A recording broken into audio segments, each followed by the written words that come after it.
오늘 말씀은 사무엘이 사울에게 기름을 붓는 이야기입니다. 기름병이라고 되어져 있는데 진흙으로 만든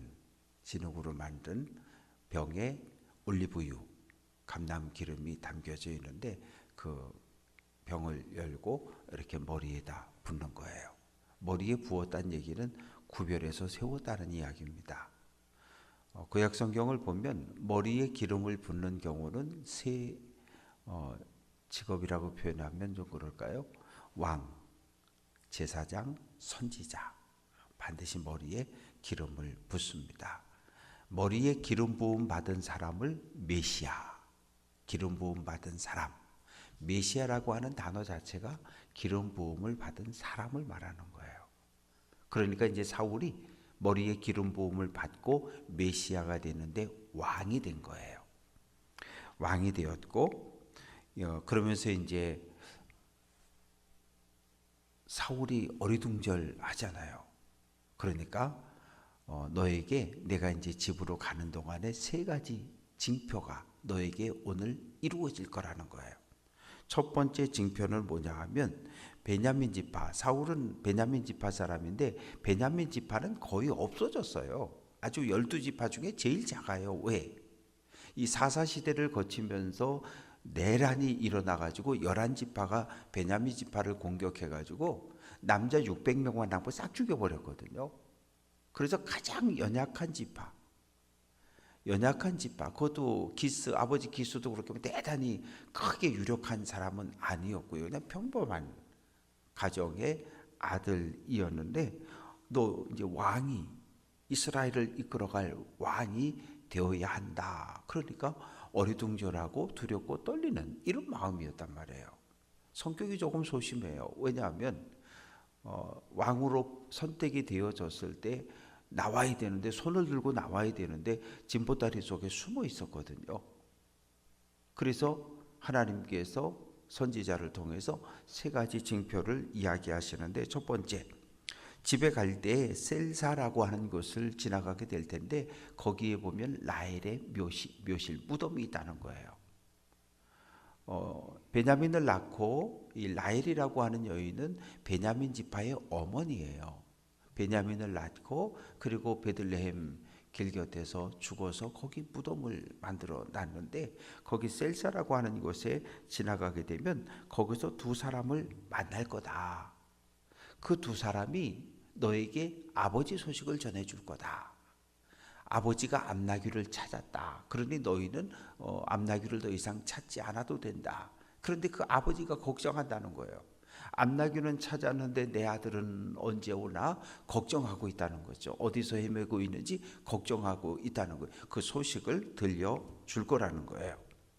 그리고 두 번째, 내가 거기서 더 나아가서 다볼 상수리 나무, 다볼이라고 하는 다볼산이 있는데 이스라엘 평야 갈릴리 북쪽에 그 다볼산 아니고요. 이 베냐민 지파에 속해 있는 지명 이름입니다.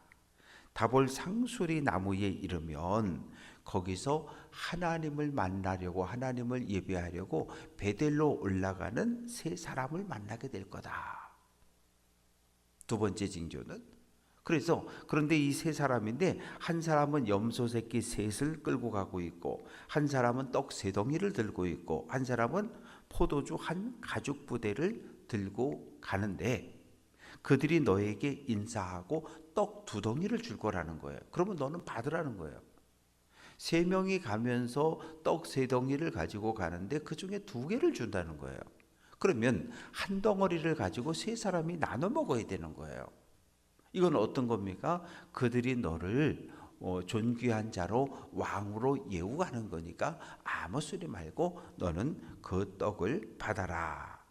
그리고 세 번째, 5절 말씀 보면 하나님의 산에 이르리니, 하나님의 산이라고 하는 것은 이 사울의 고향인 기브아를 이야기하는 거예요. 기브아 산에 너희 집 근처에 도착했을 때 거기 가면은 블레셋 사람들의 영문이 있다. 블레셋 사람들이 이 이스라엘을 쳐들어와서 그 베냐민 지역을 이렇게 점령하고 영문이라고 하는 건 수비대를 두었다는 거예요. 보초들, 군사들이 거기에 모여 있다는 이야기예요. 예전에 내가 그리로 가서 성읍으로 들어갈 때 선지자의 무리가 산당에서 내려올 거라는 거예요. 그런데 그들이 비파, 소고, 수금을 앞세우고, 요즘 표현으로 하면 관현악단이 그냥 빵빵빵빵 하면서 선지자들이 내려올 거라는 거예요. 내려오는데 문제는 6절, 내게는 여호와의 영이 크게 임할 거라고 하는 거예요. 사무엘에게 기름 부음을 받았지만 여호와의 영이 임하진 않았어요. 세 번째 징조는 내가 집 근처 기브아 산 근처에 기브아 근처 갔을 때 예언자들이 내려오게 될 것이고, 너도 하나님의 영이 그때 내게 임해서 너도 예언하는 무리 사람들 가운데 하나가 될 거라는 거예요. 그러면서 뭐라고 얘기하냐면 6절 끝부분에 변하여 새 사람이 되리라. 이 새 사람이란 얘기는 여호와의 영이 임했기 때문에 새로운 마음을 가지고 새로운 삶을 살아가는, 그렇게 바뀐다는 거예요. 그러니까 변화되어진다는 거예요. 술이 우리 안에 들어가서 술이 우리 몸을 지배하면 정신을 못 차리는 거잖아요.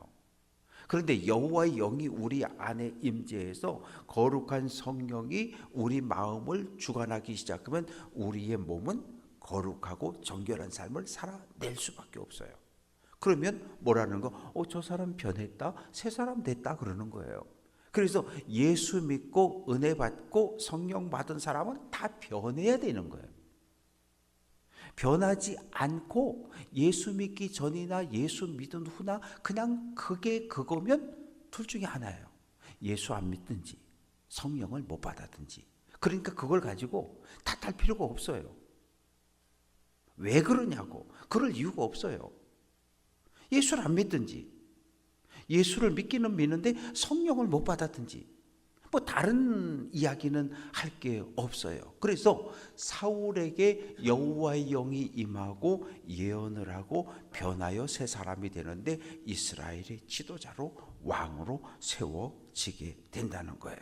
그래서 7절, 이 세 가지 징조가 내게 임하거든 너는 이제 그때부터 하나님의 뜻에 순종하라는 거예요. 하나님이 너와 함께 한다는 징조 아니냐. 세 가지 징표가 너에게 한 날 동시에 나타났는데 소심해하지 말고 겁먹지 말고 이제 하나님이 너와 함께 하니까 힘있게 이스라엘을 통치하라고 말합니다. 그러면서 너는 나보다 먼저 길갈로 가라. 길갈에 가서 기다리라는 거예요. 번제와 화목제를 드리러 내가 갈 텐데 가서 7일 동안 기다리라는 거예요. 길갈은 어디입니까? 요단강을 건넜어요. 가장 먼저 이스라엘 백성들이 진을 쳤던 장막, 그곳이 바로 길갈입니다. 그곳에서 할례를 행했어요. 길갈은 이스라엘의 역사 속에서 아주 존경하고 소중한 장소인데 그곳에 가서 일주일을 기도하며 기다리면 내가 내려가서 번제를 화목제를 드릴 것이다. 그래서 이제 9절 말씀, 종과 함께 안녕히 계시라고, 그리고 이렇게 몸을 돌이킬 때 하나님께서 사울에게 새 마음을 주셨어요. 그리고 그 뒤에 그날 그 징조 세 개가 다 이루어졌다고 말씀합니다. 구체적으로 10절 말씀 보면 그들이 이제 사울이 집에 다 왔어요. 집에 다 왔는데 선지자의 무리가 사울을 영접하는 거예요. 정말 여호와의 영이 임했어요. 사울도 예언을 하기 시작해요. 예언을 하기 시작해요. 그래서 우리가 성령을 받은 증표 가운데 하나가 뭐예요? 예언하고 방언하고 치유의 은혜도 나타나고. 그래서 선지자의 무리가 사울을 영접하고 여호와의 영이 임하고 예언을 하기 시작하고, 그러자 11절 12절에 보면 전에 사울을 알던 동네 사람들이, 동네 사람들이 기스 아들 아니야? 그러니까 사울이라고 하는 존재는 그냥 기스의 아들이에요. 아버지는 알아도 사울은 잘 모르는 거예요. 동네에서 아유 저놈 기스 아들 아니야? 근데 왜 저기 있어? 왜 저기 있어? 아니 지금 저기 계신 분들은 전부 선지자들인데 사울이 왜 기스 아들이 왜 저기 있지? 기스 아들 왜 저기 있어? 이해를 못하는 거예요. 그래서 12절 말씀 보면 어떤 사람은 말하여 이르되 그들의 아버지가 누구냐? 지금 선지자들에게 여호와의 영이 임해서 예언을 하고 있는데 이게 혈통을 따라서 아버지를 통해서 온 건 아니라는 거예요. 여호와의 영이 임하는데 아버지를 통해서 어머니를 통해서 오는 게 아니라 하나님께로부터 주어지는 거잖아요. 선물로 주어지는 건데 아니 기스아들이 왜 저기에 있지? 그래서 속담이 하나 생겼는데 사울도 선지자들 중에 있느냐. 그러니까 있으면 안 되는 자리에 있을 경우에 이런 하나의 속담이 사울은 선지자가 아닌데 기스의 아들은 선지자가 아닌데 선지자들 무리 속에 있음을 이렇게 비꼬는 그러한 속담이 만들어졌습니다. 그래서 이제 예언이 끝나고 산당에 갔는데 14절 말씀 보면 숙부를 만났어요. 삼촌을 만났어요. 아버지의 형제를 만났습니다. 묻는 거예요. 어디 갔었니? 예, 암나귀 찾으러 갔어요. 아버지가 걱정하셔서. 그런데 암나귀를 못 찾았고 그래서 여기저기 다니다가 사무엘 선지자를 만났어요. 그러니까 숙부가 깜짝 놀라는 거죠. 선지자를 만났다니까. 아니 선지자가 너희에게 뭐라 그러니? 나한테 다 얘기해봐. 그랬더니 암나귀를 찾았대요. 그리고 나머지 이야기는 안 하는 거예요.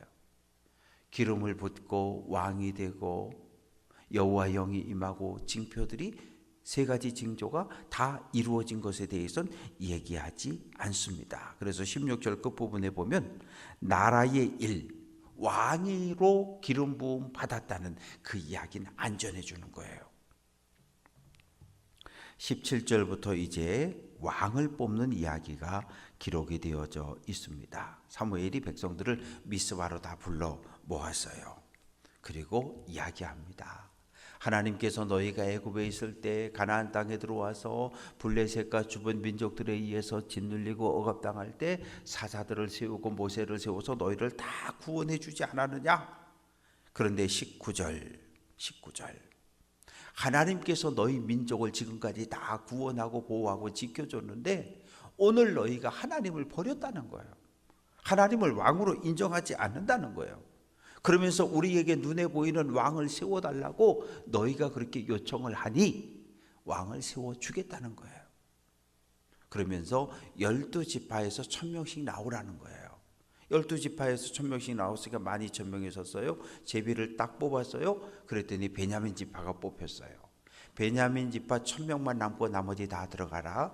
그 1000명 가운데서 가족 가문을 뽑았더니 기스의 가문이 마드리 가문이 뽑혔고 마드리 가문만 남고 다 들어가요. 마드리 가문에서 제비를 뽑았더니 기스가 뽑혔고 마지막에 기스의 아들 사울이 뽑힌 거예요.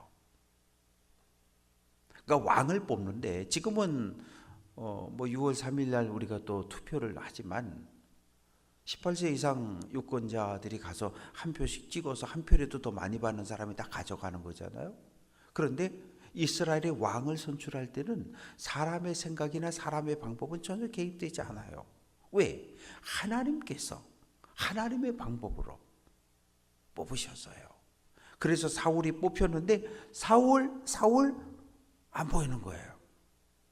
하나님께 묻는 거예요. 하나님 사울이 안 왔나요? 아니 왔어. 어디 있죠? 저 찐보다리. 왜냐하면 양식을 지고 왔고 또 혹시나 몰라서 블레셋 사람들이 쳐들어올까봐 연장도 가져오고 무기도 가져오고 그래서 사람들이 가서 사울을 끌어냈는데 뭐라고 기록하고 있냐 하면 23절 다른 사람보다 어깨 위만큼 컸더라. 무슨 소리예요? 어깨 위만큼 컸다는 얘기는 제가 170인데 이 머리 하나만큼 더 있다는 얘기죠. 그러니까 사람들보다 키가 훤칠했다는 이야기예요. 그러자 24절 사무엘이 백성들에게 이야기합니다.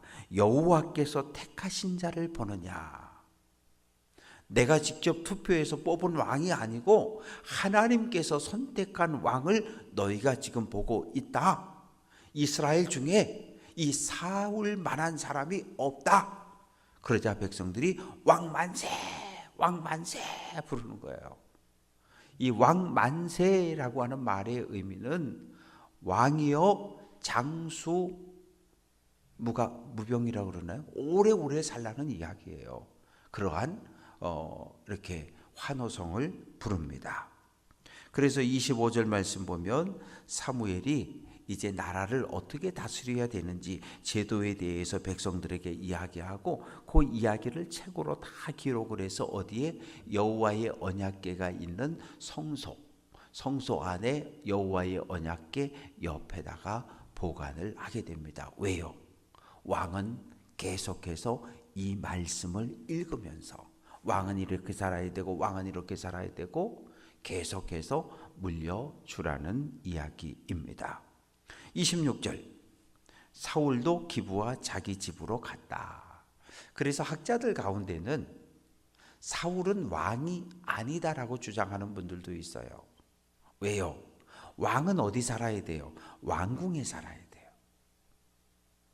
모든 나라의 왕은 왕궁을 짓고 살았다고요. 그런데 사울은 왕궁을 짓지 않았어요. 그냥 기브아에 있는 아버지 기스의 집이 뭐가 된 거예요? 거기가 왕궁이 된 거예요.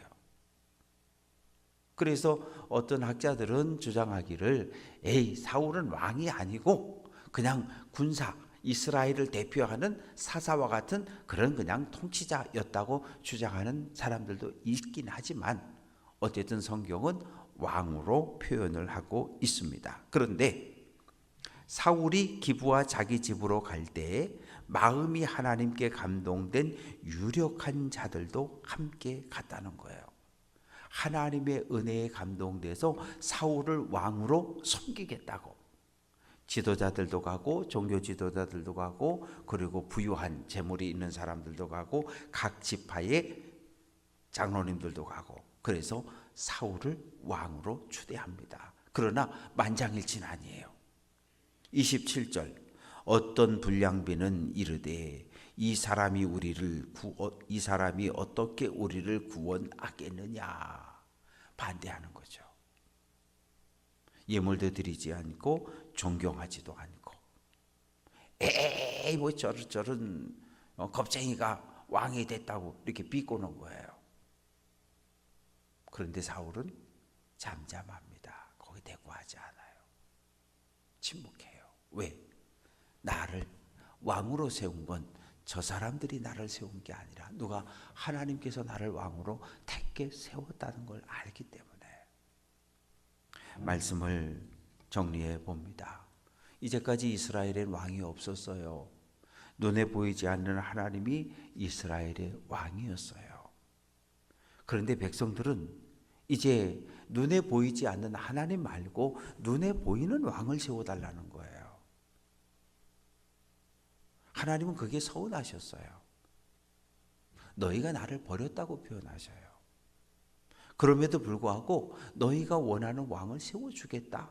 그래서 왕을 세웠는데 백성들의 손, 마음, 생각, 의도 1절 포함되지 않고 이 제비뽑기를 통해서 하나님께서 사울을 왕으로 선택하셨고 여호와의 영을 부어서 그로 하여금 왕의 직임을 감당하게 합니다. 그러나 이후에 백성들 사이에 일어나는 갈등이 있을 것임을 예고하고 있어요. 무엇입니까? 27절 이 사람이 어떻게 우리를 구원하겠느냐. 불량배라고 하는 말의 의미는 하나님을 인정하지 않는 사람이란 얘기예요. 그 마음으로 하나님을 인정하지 않는 사람을 성경은 불량배라고 표현하고 있어요. 그래서 이들 때문에 결국은 갈등이 생겨지게 되는 이야기가 이제 이후의 말씀 속에 기록이 되어집니다. 오늘 한 날 믿음의 길을 걸어가면서 사울에게 임했던 세 가지 징조, 그 징조들이 하나 둘 셋 이루어지는 걸 보면서 사울도 마음을 결단을 하게 되는 거예요. 아, 하나님이 나를 선택한 게 맞구나. 하나님이 나를 선택했으니까 하나님의 뜻에 철저하게 순종하며 믿음의 길을 걸어야지 결단하는 거예요. 우리들도 마찬가지예요. 하나님이 우리를 택하신 거예요. 우리를 택해서 하나님의 백성으로 신분을 바꿔주신 거예요. 얼마나 감사해요. 그게 하나님의 은혜니까. 이제 그러면 우리는 어떻게 살아야 돼요? 하나님의 말씀에 순종하며 믿음의 길을 걸어가면 되는 거예요. 오늘 한 날 하나님의 말씀을 마음판에 새기고 믿음의 길을 한 걸음 잘 내딛는 귀한 성도들 될 수 있기를 주님의 이름으로 축원합니다.